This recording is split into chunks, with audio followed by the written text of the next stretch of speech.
Go. Hello, I'm CJ Koff. I'm going to present to you about Facebook and happiness and how it relates to everything. First off, you have to know what social media actually does. And it leads to depression, mainly because most people go to when they're depressed, which can lead to many minor side effects. It's $1 billion industry, and it keeps growing. It's not ever going to stop growing.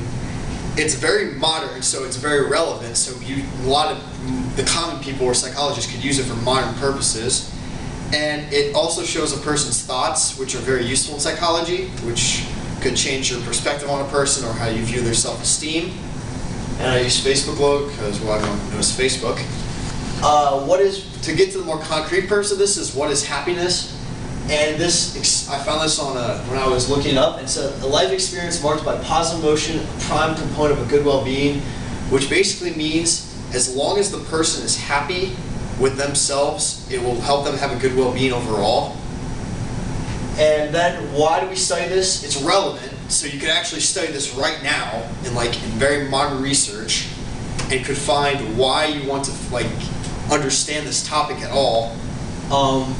It shows a person's perspectives and thoughts. So if you're to try to help a person if they're unhappy, you can see their perspective on their situations that they go through every single day, which is very helpful in the long term. And then it allows more research topics in the future, because if you can find happiness off of social media, then you could also branch off into other uses for it, which can help detect depression, anxiety, other problems like that. The statistics that most people don't know is 56% of Americans have a profile on social media right now. 22% of Americans use social networking sites multiple times a day, and 71% go through it on mobile device. And Twitter is the fastest growing at 44%. Do they affect each other?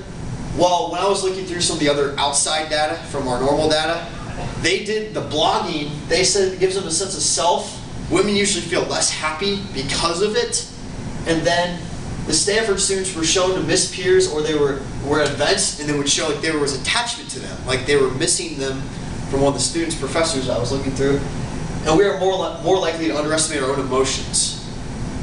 The pros of all this would allow us to have a concrete way to find happiness. Social media would increase in popularity, and more studies would have to find other effects. The cons are the amount of research would cost a lot of money, and there is no true measure of happiness scientifically, and it would be a long-term project. One of my research pros I used to find this was a document by Guillory and Hancock.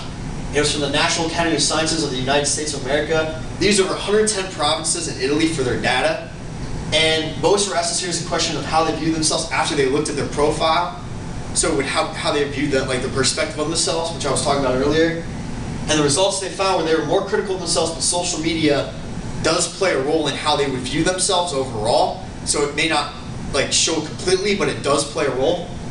My research for the pros number 2 is this involved using 63. It was a article by Hancock again and Gonzalez. It was on a book in a mirror on the Facebook wall, which was, I guess, was a very popular book. It involved 63 students in evaluating their self-esteem among their peers in a closed setting, and they were to view themselves on the profile. The results they found it had an effect on a person's view of themselves too. But the effect was that if they saw a better-looking person and a more happy person on the profile, it would have a negative effect on their self-esteem. So it would rub off on them. The cons of this is I was doing more, I had to dig more, because most of my stuff I found on this was very positive.